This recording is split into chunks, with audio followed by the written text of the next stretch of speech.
went through a phase where I really felt like I had to be perfect. Oh yeah. Like in the first few years of the business, I felt like I had an insane pressure that I was putting on myself to like answer things perfectly, dress perfectly. The brand had to look perfect. Like I couldn't slip up. And it was a lot of pressure. And it's also a blessing to be able to have an ice cream shop because it's a great job for young people, like their first job in high school or something. So I feel like I take it kind of seriously to provide a healthy work environment so they'll know how they should be treated in the workplace. Should we pair some wine and ice cream? So you brought 3 ice cream flavors. You told me what they were ahead of time. And just to like give a curveball, I actually picked out 3 not sweet wines because I think dessert wine, people either love it or hate it. And chances are like, if you like dessert wine, you can definitely go get a dessert wine. But I thought we would do some non-traditional wine. Caitlin Williams started Kate's Ice Cream in 2019, a fully plant-based and gluten-free ice cream company located here in Portland. And before that, had another plant-based ice cream brand, Scoop Sites, in Boston, which she started in 2014. Kate's Ice Cream was awarded a national award from the North American Ice Cream Association for her signature flavor, salted peanut butter brittle, and is an active advocate for other female entrepreneurs. Thank you. So here we go. Yes. Here we go. Kate, thank you so much for being here today. This is exciting for me because, you know, this podcast, we've said it's about women in wine, but I also think of wine as so intertwined with food. And at its core for me, really, these conversations are about hearing from amazing women and their stories and what their experience has been like. And you are one of the most badass female entrepreneurs that I look up to in town. And so I really wanted to have you on here. And your brand, Kate's Ice Cream, has exploded onto the Portland market in the last 5 years, 6 years. So we're just thrilled to have you here and hear a little bit about your story. And then we're going to do something really different that we've never done and do some ice cream and wine pairing, which I'm excited about. We've talked about doing this for a while. I know. I'm excited. I'm glad we waited until it could be like in podcast full length form. So the universe knew what they were doing. But cheers. Thank you for being here. Cheers. And you'll have to tell us what this fun wine is that you brought or why you brought it. Okay. So I brought this bottle, if you can see. I can grab it, I absolutely love the Marini wines.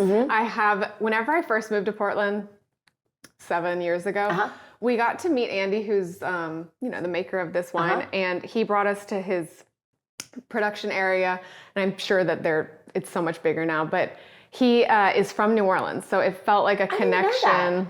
Yeah, from or lived, one of those. But he had a connection to, and my husband and I are both from Louisiana. So it just felt like very much like, oh my goodness, I was much younger. I was like learning about wine.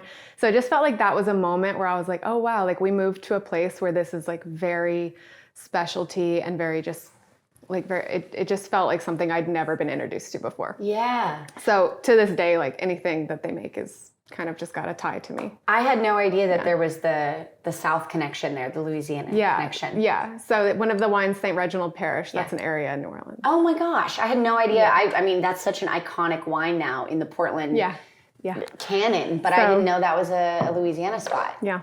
I popped that one open a few weeks ago and I was just like, I knew I was coming on this podcast. I was like, I love this wine. I'll just talk about this one. It was delicious. And your branding is like a little aligned as well. Yeah. Well, you mentioned the South, and I want to hear more about like how food played a part in your upbringing. You know, my family is from Texas, which is like South adjacent, but my mom's from Port Arthur, which is on the Louisiana border. Yeah. And, you know, food was just such a huge part of her family's culture, and like everything revolved around the dinner table. Yeah. And I'm curious, could you tell us a little bit about like the role food played in your family and your community growing up? Yeah, of course. So like I shared, I grew up in South Louisiana. My family is Cajun.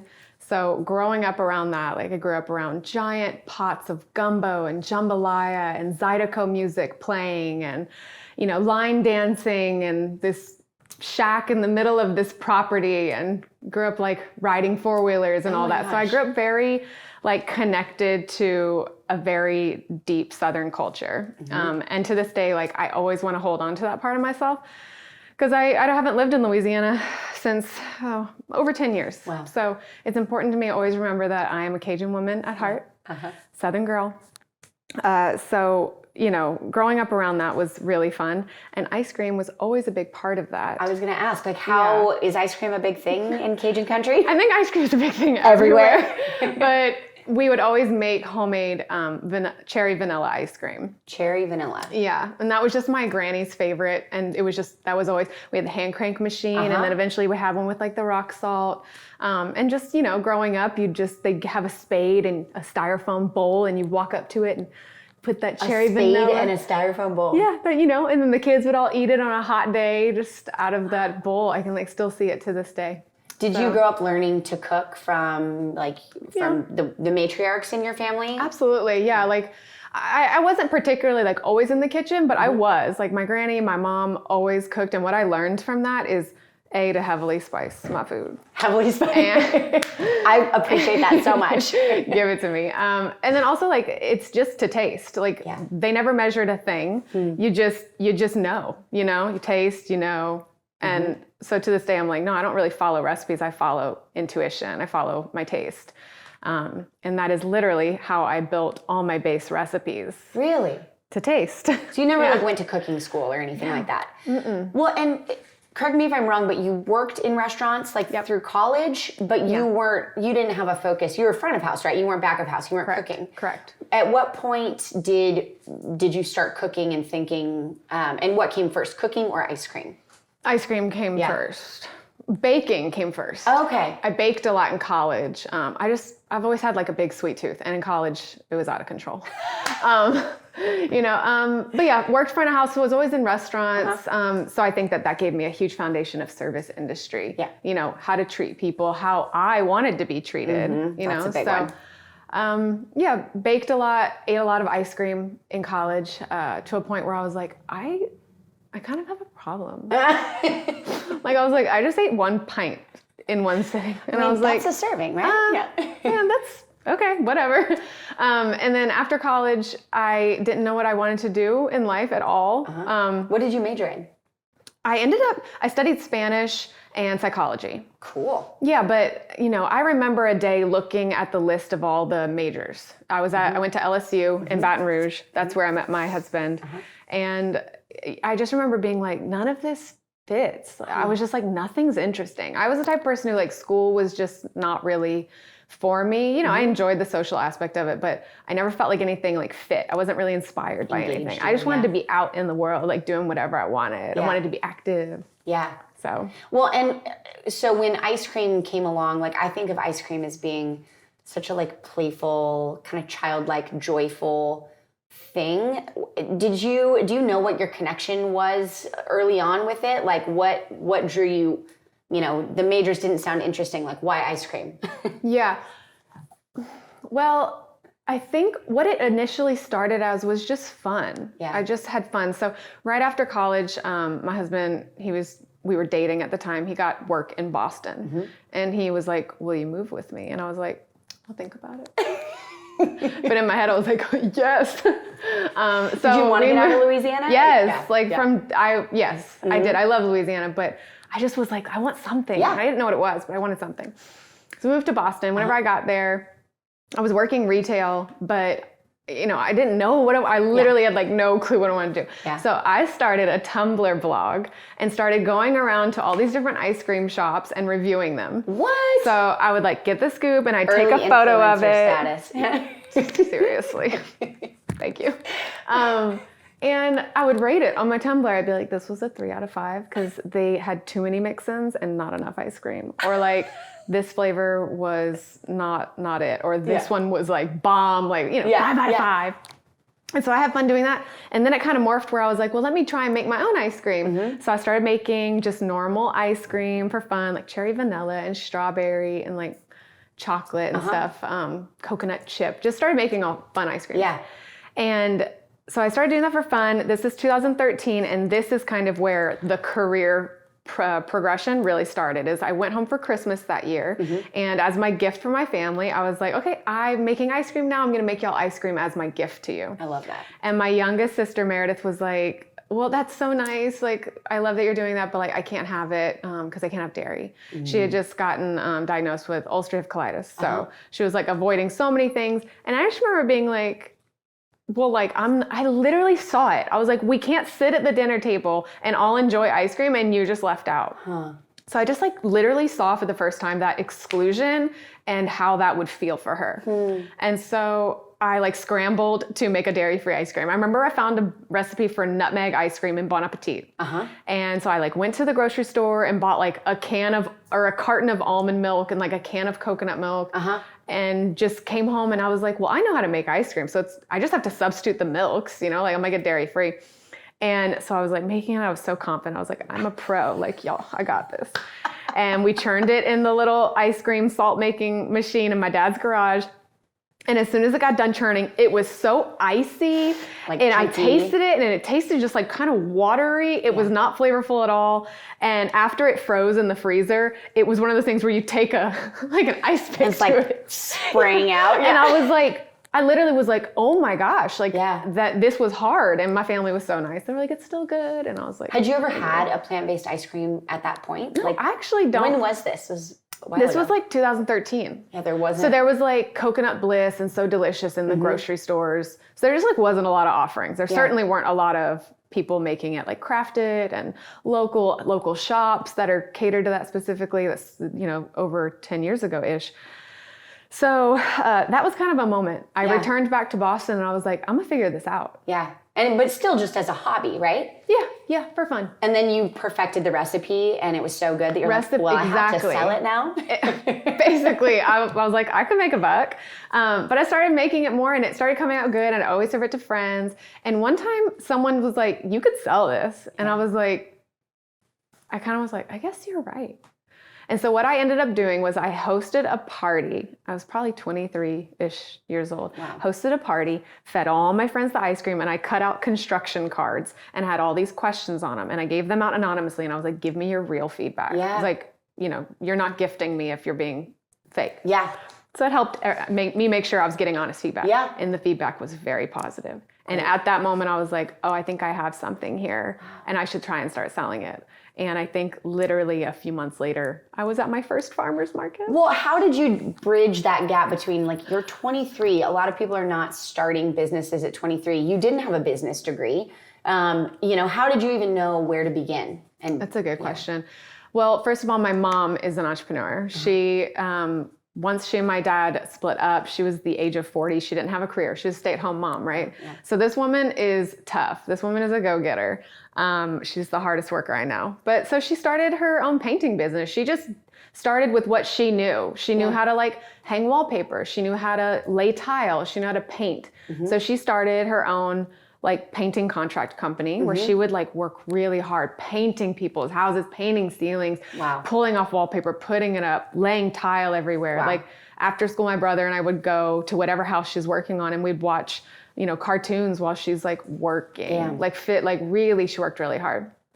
So whenever I was starting, she kind of taught me like how to keep books and like some basic QuickBooks knowledge and like, well, honey, you have to like go and register your business as like a sole proprietorship and, you know, you need to open your own bank account. So she kind of gave me some of those basics. But then what I did was I knew I'd have to like learn from people. So I knew there was like a juice company in Boston and they were like local and like these cool guys. And so I hit them up. I was like, I'm trying to start a local business. Like, can you advise me? They're like, come on down to our kitchen. And they're literally like juicing like collard greens and celery. And they're just this big operation and they're also fun. And they guided me so much in that process. And I feel like that's helpful. So underrated is that, you know, there's not, like you relied on your mother and some really generous other people who like had done it before you. But I remember starting my first business, the wine shop, and I was like, I don't know what I need to do. Like, what permits do I need to pull? Who do I need to register with? And, you know, and there were a couple people that I was like, okay, they kind of are entrepreneurs, even if they're in a different space. And it's like, I wish there was some kind of centralized thing from city or local or, you know, state governments that like make it easier for entrepreneurs. Cause like you got to hustle and you like just got to figure it out and you have to have a willingness to like, well, I don't really know until I know. Figuring it out is the spirit of an entrepreneur. Like there's no steps. I did take like a small business class at that point in Boston, like a night class. taught me some good basics, but like, it's all about like having people help you out along the way. Yeah. I always tell people that, like, when people are asking me, oh, I'm starting a business, like, I'm stuck on something, or what should I do? I always give the advice of like, don't just sit behind your computer and Google things till you're red in the face or blue in the face. Yeah, I know. That too.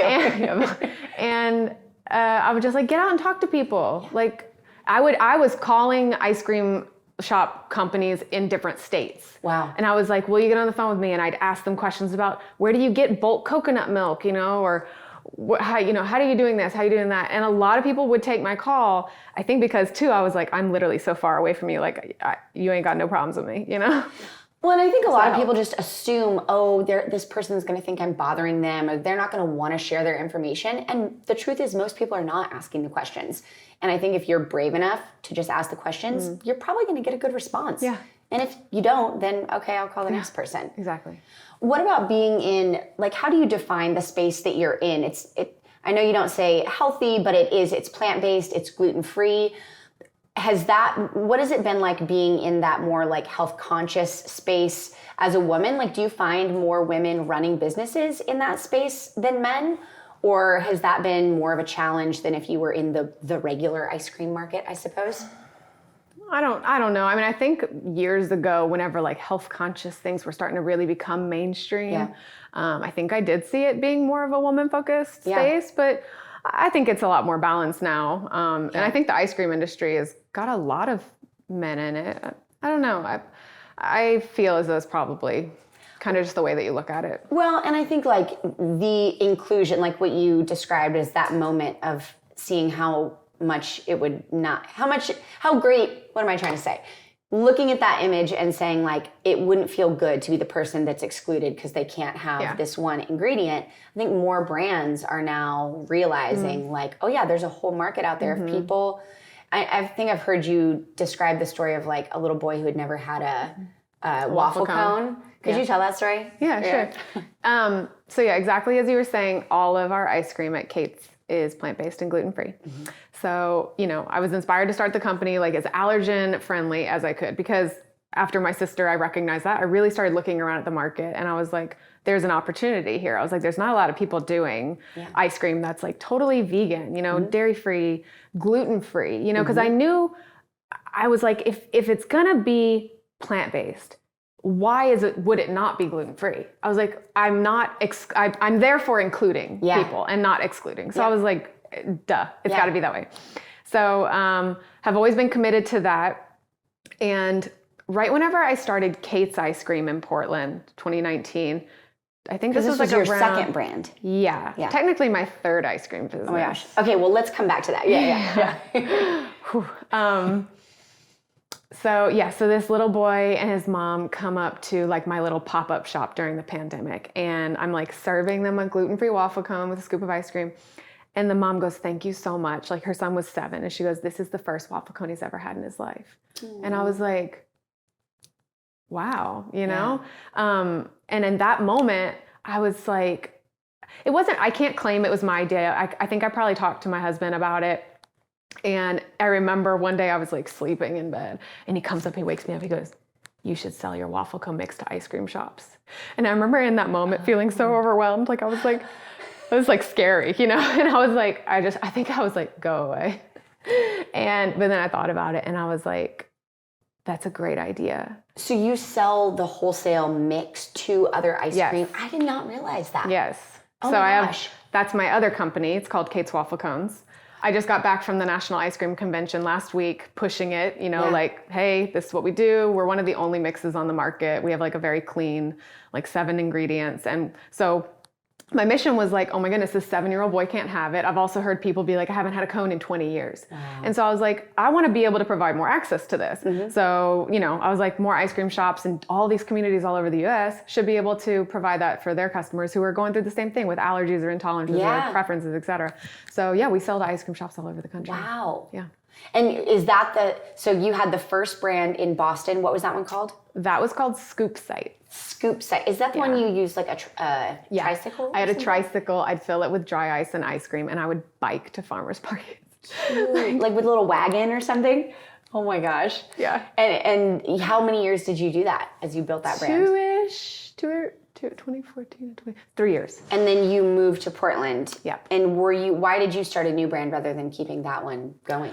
Well, so Scoop Sites, like, I was very young. I was figuring it all out. I never had a business plan. I was just like going with it, you know, but the business made no money. I didn't have a clear vision. And also I was depressed. Like, I felt very isolated. All my friends had like real jobs and they were like getting an actual salary and like a 401k and stuff. Yeah. And I just felt very like alone in that journey. I also wasn't making, you know, like I said, like I wasn't making money. The company wasn't, it just like wasn't working. And at that point I was just like, I don't like this. I don't want to be a business owner anymore. I was like, this was too hard.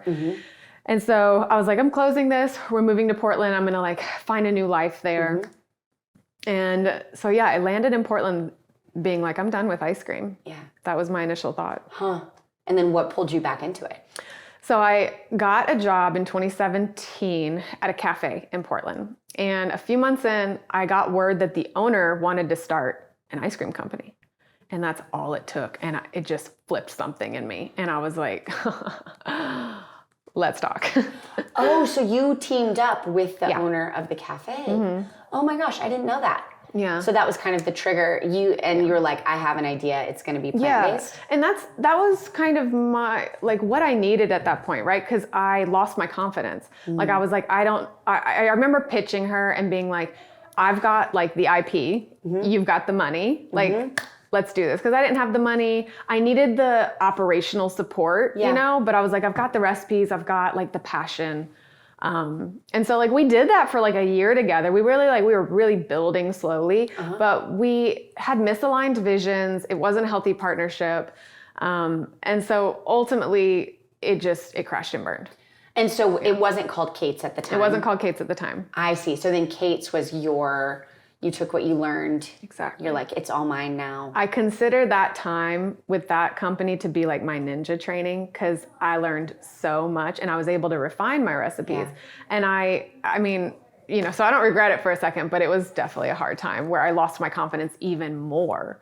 But for some reason, I'm still trying doing it. Like, I can't quit. It like sounds to me like you've been an entrepreneur since day one. Were you the kid that like had the lemonade stand? Oh, yes, absolutely. Yeah. It's funny. I always remember, I wonder if you've had anything similar, but I got called like bossy a lot in middle school and high school. And I distinctly remember like I was on this team called Destination Imagination. It's like something that school systems do. It's like you make teams and then you work on creative problem solving, but you get like judged as you're doing it.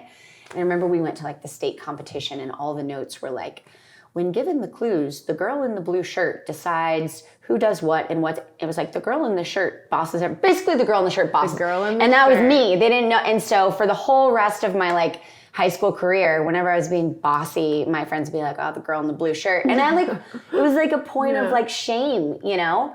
And but it took me a long time. I'm like, no, the girl in the blue shirt has now built 3 businesses and like gotten a restaurant through a pandemic and gets shit done, you know? That's right. Like, did you ever struggle with that part of yourself or like owning that? Yeah, I mean, I certainly like struggle with imposter syndrome. I'm also the oldest child. So just kind of naturally like, you know, I think oldest children naturally, you got to lead. You know, I had a brother, I had 2 stepsisters for like the majority of my life. So I just naturally really liked that. And yeah, you know, bossy, kind of really liked to be in control. Yeah. I think that was a big part of it. And whenever I didn't feel like I was in control of my first 2 businesses, I felt really low. You know, it's like my mood was like sad. Like I just was like, I don't know why I keep trying to do this, but I had something inside that was like, if I don't do this, someone else will. And I know I am meant to do this. Yeah. So I just was like, I just got to keep going. How have you learned to tolerate the highs and lows of entrepreneurship? That's a really good question. There's a lot of, That's a really good question. I'm still figuring that out. I want to like make a joke and be like, you just get jaded. But no, on the real though, like, it comes with experience. Like in the beginning, you know, of course, like you're taking these highs wonderfully and you're thinking that this maybe should be always how it is. And then these lows hit and you're just thrown for a loop or you take it really personally or, you know, you read all into it, et cetera. And then you suddenly you get an email and it's so great again. And then you hit that low and you just learn to just like tolerate it. So like my team, one of my managers one time told me that he experiences me as stoic. And I was like, thank you. I love that. Thank you. Yeah, like non-reactive. Yeah. Because if you get too excited by the high moments, you can be too affected by the and I don't think that doesn't mean you should not celebrate your success, but you have to know that like there's going to be ups and downs. And no, I'm certainly celebrating the successes. Yeah. But the lows, I have built up so much more confidence at this point where I'm like, I know it's not going to kill me. Yeah. Like, I know Kate's is going to win. Yeah. I know I'm resilient. Like, one time I came to the shop and one time they were like, Kate, last night someone broke into the shop. And I was like, oh, okay. Yeah. Yeah. What is it, because your husband is also an entrepreneur, right? So what is it like being in relationship with another entrepreneur? Like, do you think that has been easier or more challenging for your both. relationship? So both. I mean, we would have it no other way. Mm-hmm. Like, we feel so blessed to both be entrepreneurs because there's so many benefits, right? Like, we literally know what each other is experiencing. Yeah. Like, with whether it be like team members or like financial struggles or just that pressure of like, it's all, at the end of the day, it is all on you. Yeah. Everything you've won at and lost at is all... You're getting the call no matter what. Your fault. Yeah. You know, wins and losses are your fault. So we love that. We're able to like be flexible, make our schedule, which is wonderful. And at the same time, it's also like, if the way I like to see it is a win for him is a win for the family. Yeah. A win for me is a win for the family. Like, just because if he's winning and I'm losing, like, we've learned like that doesn't mean anything. Like, it's going to balance out. We'll both be here. Sometimes we're both here. And that's whenever it's really hard. Yeah. Whenever you're both here. Yeah. Right? Because like, you're barely hanging on. He's barely hanging on. And you're still in a relationship. You still got to like support each other. Yeah. He is the most supportive person ever. He's wonderful. So he's always been like my biggest encourager, which I think, you know, he's helped build up my confidence. Like, he's been like, you've got this. I know you do. Mm-hmm. So I think having that foundation, we've been together for 13 years. Wow. So he's been just a huge part of my foundation of my life, which I think really helps people like kind of just continue taking those steps forward to wherever you want to go in life. Well, and being an entrepreneur, it's like the old phrase, like, it's lonely at the top. And I've come to realize that over the years, like, as much as you want to be friends with your team and your coworkers, like, ultimately they never really know what you're experiencing. And if you're in partnership with someone who doesn't really get that, it's tough, you know, especially when you're like, maybe I have to go in because I got a call because someone called out or there was a break-in. And it's like, if you don't have someone that understands that, it's hard. Yeah. So how do you two approach, or do you approach things differently? Like, have you learned from each other? We're so different. Really? Yeah, absolutely. Like, we laugh, like, he's much more cautious and like balanced. I'm like impulsive and like fiery. So I challenge him, he balances me. But like, in terms of like business, oh goodness, let's see. He's very heady. Like, he's an incredible creative. And so he is like behind the scenes. He's been the CMO of Kate's Ice Cream from day one, right? Like, he's always guiding. That's what he does, right? Our marketing. Yeah, he's wonderful at marketing. So he's always guided our marketing. Like, I'll always run ideas by him. He comes up with ideas that I implement. So that I would not have been able to build like our brand presence without him. And at the same time, I think I'm much more like, I'm kind of practical and a lot more like conservative in things. So I think that I also balance out some of this. Like, he might bring like several ideas to the table. So I'll like pick them out and I'll be like, these two really complement each other. And I think this one's going to really derail you, you know? So I think that's kind of how we help each other out. Speaking of marketing, like, I think you have such gorgeous branding, and thank you. One thing that I noticed about it right away is that it's your name, and maybe this is just me speaking through my own lens, but I feel like it's a very confident move to like put yourself center stage, which I admire so much. I think I see so many women like shying away from owning their greatness. And I know you mentioned like imposter syndrome at some point in your life, but like, how did you find the courage to be like, this is mine, I'm putting my name on it, I'm center stage, and I own it? That's a good question. And I don't think that I realized at the time everything that came with putting your name on it. I remember it was more of a move of like, this is my third ice cream business and I'm so confident that I'm not going to quit. I'm slapping my name on this one. That's like cool. It was almost like a yeah. to life, like I'm gonna punch you in the face. Like this one's not failing, yeah. you know? Cause I was like, if I'm putting my name on it, that is vulnerable, right? But I think everything else that came with it, I really didn't actually understand that. And what did, like, were you surprised by once the brand launched, where you're like, oh, I have to be like on a lot more or on camera or in the spotlight? That did come with time, and that came with its own challenges and blessings. Like it's been really fun to be the face of the company and the name of the company, because this is all birthed from me and my core and my story and my authenticity. So that's been really fun. I definitely love it. And it's been also challenging and vulnerable. And I went through a phase where I really felt like I had to be perfect. Oh yeah. Like in the first few years of the business, I felt like I had an insane pressure that I was putting on myself to like answer things perfectly, dress perfectly. The brand had to look perfect. Like I couldn't slip up. And it was a lot of pressure, and I didn't feel like I was being true to myself. And and I expect at the beginning, you're probably still at that point very involved in the production, like working in the business as well as, what was that transition like? Because I still feel like I'm navigating, like I can't work on the business when I'm running service, managing the floor, you know, being the one that's tasting all the wines every day, as much as I love that, you know? A lot of female entrepreneurs in the city have asked me this exact question, like, how did you get out of the business? Yeah. And it's so individual. It really is hard. And I tell them, I'm like, hey, this is not an overnight thing. Yeah. Like I've been doing this for 10 years. And with each failure, I learned more of like, yo, you got to set things up right from the beginning. So whenever I started Kate's, I was like, I'm setting the expectations from the beginning of my standards for how you all do your job. I have high standards, you know, like I do, and I keep them, and I'm committed to that. And I think the team has, for the most part, thrived. Like there's of course been like slip ups and things that haven't gone right, but obviously I like to operate under the assumption that everyone's doing the best they can. Yeah. So the question is, how did I get out of the business? Well, what was the transition like from operator to owner, you know, kind of mentally? And like, did you? Mentally, I was ready. I was like, I'm ready. I know I've struggled with feeling like, oh, I'm not pulling my weight, or the rest of the team is going to think that I'm not there and present if I'm not in service. You know, like, oh, she's just off networking or working from home. But that's clearly a message I'm sending myself. And I'm wondering if you ever struggled with something like that. Yeah, I think about that. And, you know, maybe they will think that. And I can't control that. Yeah. All I can do is do my best.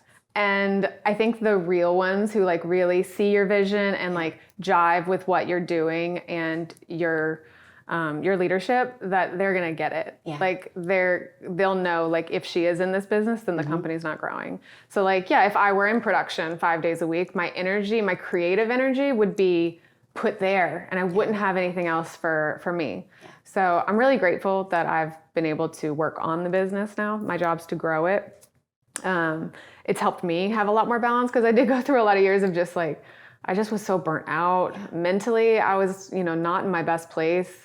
I wasn't able to like really enjoy life. I just remember, I think, 3 summers ago, mid COVID time. Yeah. I just remember being like, I am not having fun. It was summertime. I was working so hard, just keeping the business alive. Were you like scooping ice cream? Scooping ice cream, making ice cream, doing everything. Yeah. And I was like seeing all these people going on vacation in the summer, and I was like, I'm not happy. Yeah. And that's when I kind of was like, something's got to change. So. Yeah. What do you enjoy most about the business now, and where have you chose to focus your energy? Well, I really enjoy my team. Yeah.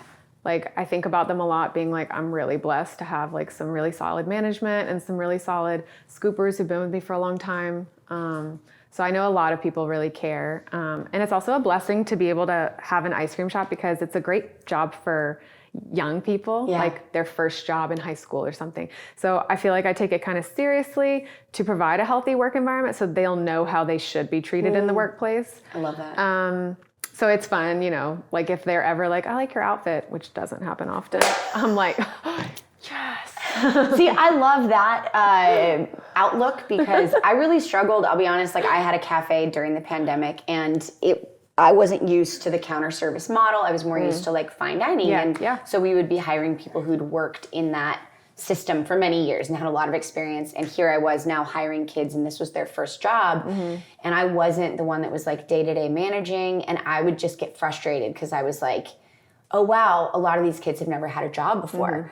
But I love that kind of reframe of like what an opportunity to like show them what it means. It's hard if it's not working well, but I really appreciate streamlined businesses. So I put a lot of structure in place. There's a lot of rules. There's a lot of like, hey, this is the boundary, or like these are the expectations, and like you're expected to like check them off, and like we'll be following up with you if they're not done correctly or something, which is good. It's teaching everyone. It's a workplace of accountability. And so I appreciate that. But also I got to admit, like I am not a good day-to-day manager. Like I was the manager of Kate's Ice Cream whenever we opened our first shop in 2022. That was like our first time that we opened an official ice cream shop. I was the manager, and like, oh my God, that's like not for me. Like it's too many details. Like I'm like overwhelmed. I'm like, this is not for me. So I hired my manager, who she's still with me 2 years later. She's amazing, and she's so good at it. So the team is happy. So it's like you got to put these people in place with like the hope and the plan that like it's gonna work. I'm really grateful that it has. Do you still get to be involved with the recipe development of new flavors? Always. Most of the recipes are mine. However, my production team is really starting to like, or over the last year, they've started to be like, taste this, we made a new flavor. So it's really fun to whenever they do that, I'm like, they really care. Like they want to like be creative and make new flavors. So I've like, my recipe creation days have started to like pull back. So I'm kind of like, cool. That's so fun. Cool. Correct me if I'm wrong, you have a focus on collaborating with women and BIPOC business, and what does that mean? Does that look like who you're sourcing from, who you're hiring, all of the above? All of the above. I just wanted to make sure that like I'm being intentional. Because you've got to be intentional about those kind of things, as a woman in business, like I feel like there's got to be a fine balance. And being in Portland, I feel like there's not a lot of representation for like minority-owned businesses. Like there's so many, but like also I have to like look at myself and be like, I'm a white woman. I've got a different type of privilege that like not everybody has. So I'm like, I gotta like bring people along for the ride and like take a seat back and like be like, okay, cool. Like come and like work together and like let's do things. Also like a lot of my friends, like that just kind of represents my friendship group naturally. So like I just like to work with people like that, and I think they like to work with me as well. So at the end of the day, I think for me it's become quite natural. But I also think for anybody listening who like wants to prioritize that more, like you just have to be intentional about it. Like you open your eyes to like the opportunities, and be open and be intentional. And you might have to seek things out for an extra little while than you would have than like the one purveyor that everyone's using that's easy. It might be like a little more legwork, but it's so worth it, you know? What has been your biggest struggle in the journey and success? And maybe that's the same answer. Maybe it's two different things. Biggest struggle. My mom has always said, business is easy, people are hard. And that's true. Like after doing this for so long, like ultimately I look at myself and I'm like, you've got a lot of integrity. You're incredibly resilient. And like, I think I show up as like a very, the type of leader that offers a lot of, what's the word that my team shares? Independence. I'm like, you're great. I trust you to do your job. Go do it. Like, I don't like to micromanage. But of course, like that's come with some struggles. Like some people don't jive with like a strong personality boss. I'm very direct. I'm Southern. And I always disclose that in interviews. Like if I'm hiring someone, I'm like, okay, I'm direct. I need some of it. Does that work for you? If it doesn't, that's cool. But like, I'm letting you know, So thankfully I have like people who I can just say it, and that's as like a boss, as a leader, it's just so relieving to just be able to just be like, this is what we need to do. Yep. And I don't have to like sugarcoat things. I don't have to be kind of passive. I don't have to be too soft. Like I don't have time for that. Yeah. None of us do. Yeah. And I don't like that. So I'm not going to do it. It's taken me so long to even get like a fraction of that. So I'm like, I just need to hang out with you more. That's awesome. What do you think your superpower is as a woman? And or superpower is, and is it general. related? Yeah, like as a boss. I think my superpower, I like to say that my superpower as an entrepreneur is my ability to withstand like difficult, uncomfortable situations for long periods of time. So like I can be stressed or in a really rough space for like a long time. Like I will be like, we're gonna keep like the pandemic. Or just emotional times or just problems. So I think that resiliency has been probably my superpower. And also I find myself to be quite intuitive. So I can I can pick up on people's emotions pretty quickly. I can kind of read between the lines. I'm decently self-aware. Like there's always so much more room for growth. I tell my therapist that I'm like, I feel like I'm self-aware. And then I laugh because I'm like, is she on the other side of me being like, but like, I feel like I can pick up on people's feelings and emotions. And I think that helps me in business. And I think I'm a really good problem solver. You know, the more women I've asked that question to, almost everyone gives some form of like, I can read the room. And so the more I ask that, the more I'm like, I think women are really, we know that we have this gift to like pick up on energy, read people, you know, and I think that is a gift and we should be owning it, you know? Yeah. Should we pair some wine and ice cream? Of course. We've talked about doing this for a while. So we've been talking about doing this for a long time. Yeah. So you brought 3 ice cream flavors. You told me what they were ahead of time. We're going to make sure we describe them really well if people are just listening to this. I'm saying that for myself too, because and just to like give a curveball, I actually picked out 3 not sweet wines because I think dessert wine, people either love it or hate it. And chances are like, if you like dessert wine, you can definitely go get a dessert wine. But I thought we would do some non-traditional wines. That's personally what I would prefer. Right? So yay. So we'll see how they go. But which one are we? Well, tell us about the flavors. What did we bring here? Okay, so we're gonna start with the rosewater cardamom almond. So this is a flavor that we've had. It's like a signature. We've always kept around. It is a like delicate floral rosewater ice cream. We use a little bit of organic beet juice to make it pink. Ooh. And then we make some candied cardamom blanched almond pieces and throw that in there. Candied cardamom. So we've got cardamom, we got some crunch, we've got that floral rosewater. So this one's very good. I love this one because a lot of people who come into the shop, they've never had a rosewater ice cream before. Really? Yeah, it's still like an adventurous flavor for a lot of people, you know? Yum. I mean, I love this one. I love rose in general, and sometimes feel like things get hit too hard with it. And this is like such a delicate rose, but it's still very present. Like be too strong, but you know, very like light. And the cardamom is still there, especially in the summer on like a really hot day. Ooh. The rosewater's perf.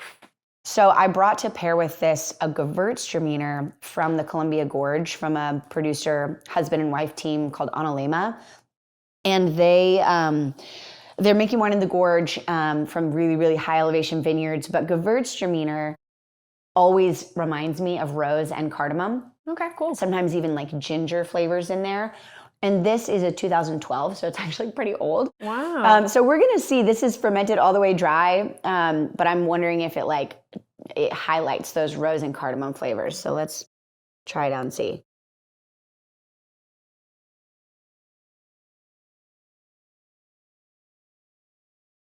That's pretty good together. I like them together. Yeah, I mean, again, like if you have sweet anything like dessert, ice cream, you can always lean on a sweet wine. Like often like something that has sugar, you can pair a wine that has sugar. But if you don't want dessert wine, I would really rely on like the aromatic profile. And I feel like the wine like enhances the rose and the cardamom. You killed it with the pairing. And on its own, the wine, Gewürztraminer is kind of a full-bodied white wine, and so sometimes it can feel like a lot, but I really like it with Thai food or like something that has a lot of herbs and spices or something that has like cardamom and rose in this. So, yay. Yay. I love it. Okay, Cool. that's very fun. I'm like really impressed. Like that, you're so good at what you do. You're so good at what you do. Do this more often. Awesome. We'll have to do a pop-up pairing somewhere. That'd be so fun. Right? Okay, so I'm gonna pour these in here. Wait, why? I want to drink them later. No, I'm just well, kidding. I know. Yeah, we have a whole bottle. Okay. Yeah, I'll send you home with these. Can we do the pumpkin one next? Yeah, just for wine purposes? Okay. You lead the way. Okay, so tell us about this next flavor. Okay, so this is pumpkin pie. So this is one of our like fall flavors. Thanksgiving's right around the corner, so we wanted to make pumpkin pie. We make a nice like just pumpkin pie base. Like it's big creamy pumpkin pie mix that we make in the kitchen, and then we like blend that into our ice cream base. It's a nice like spiced pumpkin ice cream, and then we make like a lightly salted pie crust and just like throw that in. So it's just A gluten-free pie crust. Of course. Yeah. Of course, yes. So this one's wonderful, and people have been asking us to do pumpkin for so long, and we never had. So everybody loves it. It drives me crazy that pumpkin spice season seems to end after Halloween. Like all the pumpkin things leave the stores. I'm like, this is for Thanksgiving. Yeah, this goes on the table, right? Mm-hmm. Oh my God, yum. I know, right? It's so good. It tastes literally like a pie. That is delicious. I know this. Like the little bits of pie crust in there. I know, it's so good. They're like a little bit of texture, and then they also like melt in your mouth. Mm-hmm. It almost tastes like graham cracker or something. I don't know what you put in the pie crust, but it's delicious. I like the salt in it. I really get that salt. So good.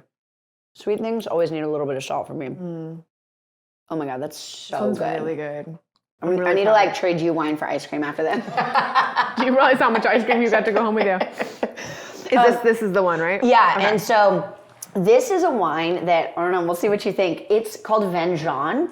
It's almost like sherry, but it's not fortified, and it's from France, from an obscure little region in France called the Jura that's way up in the mountains. And essentially, it ages under something called, excuse me, I have pie crust in my throat. Ages under something called flor, which is basically, it sounds gross, but like a yeast that covers the top of the wine, and it allows it to not get oxidized. Okay. And to be Vin Jaune, it has to age for at least 6 years, but you end up with something that is very like nutty, and it almost reminds me sometimes of those like cinnamon, allspice, like toasted hazelnut kind of notes. You could also do sherry. I almost brought a sherry, but I wanted to find something that a woman had made, and this is a gal named Clementine and her husband. Wow, I can get that sherry. That smells so different. Yeah, it also has like kind of a salty thing as well. It's kind of like smell the ocean. Yeah, and it's funny because this region is up in the Alps, but it's where the word Jurassic comes from the Jura region. It's the first place they found Jurassic limestone. So it does have like old ancient fossilized seabeds in it. So, wow. But let's try them together.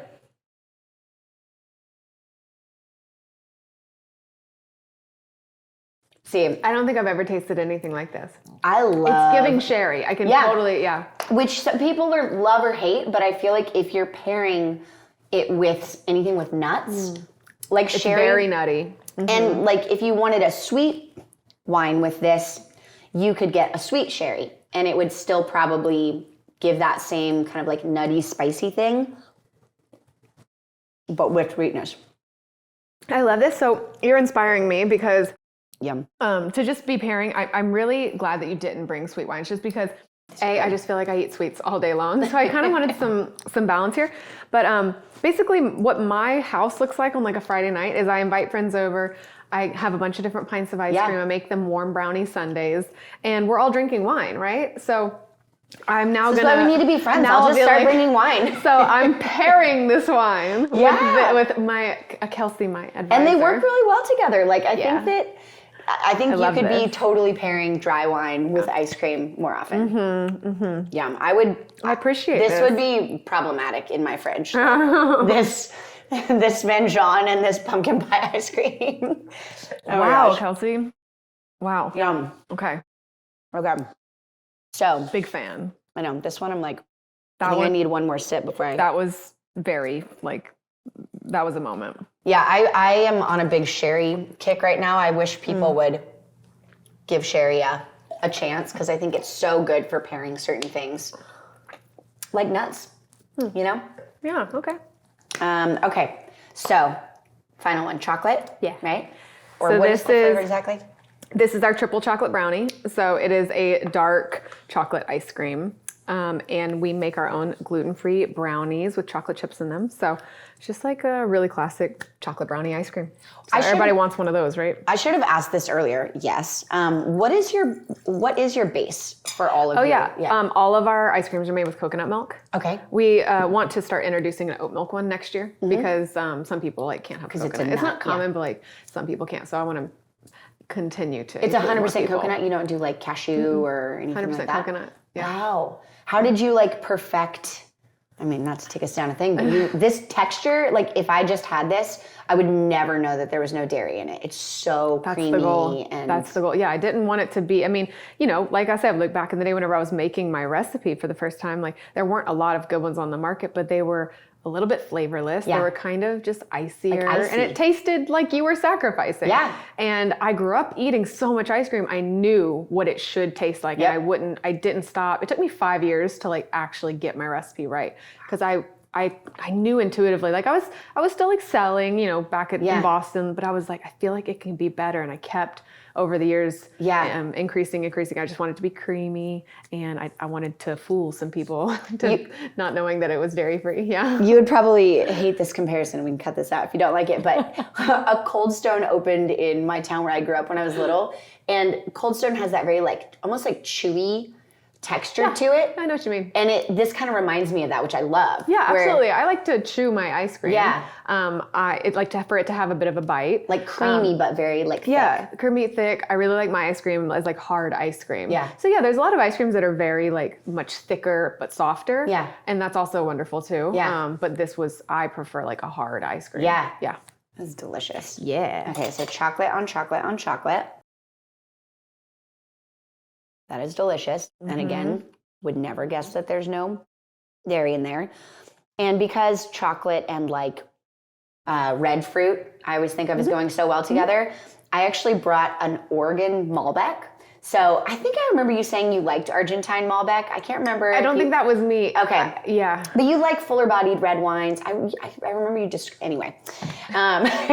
This is like inspired by an Argentine Malbec. It is, it's actually Diego Valeri, one of the old like star timber players from Portland, is making wine now, and he's from Argentina. And so it's an Oregon rendition of an Argentine Malbec. Wow, okay. But it Love has, that. like Malbec as a grape has a lot of like ripe, jammy fruit and not Gorgeous a lot of color. tannin. I know, it's like this vibrant, like violet raspberry color. So it's like a jam, you could almost think of like chocolate and berry jam. It's a jammy wine to pair with the chocolate. And again, it's not sweet. Like if you wanted the sweet version, you could get like a ruby port, which would still have that red fruit, but a lot of sugar in there. So let's try them together and see.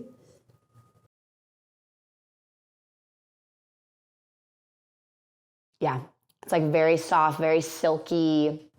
That is very silky. A lot of like marionberry, raspberry. I'm usually used to Malbecs being very spicy and more dry. Is that right? I think yes, because I'm assuming like spicy is probably coming from a lot of new oak, which is a big trend down there. You put it in a lot of new oak barrels, and it'll give it a lot of like almost like a buttered popcorn, like spiced quality. Cool. And I think they're doing less of that on here so that you're tasting the fruit more. Okay. Which is another reason I was like, okay, fruit and chocolate, let's see. Kelsey, you are so good at what you do. Like, I'm blessed to have a friend like you. Likewise. I mean, this is a very symbiotic relationship. Right, we help each other out.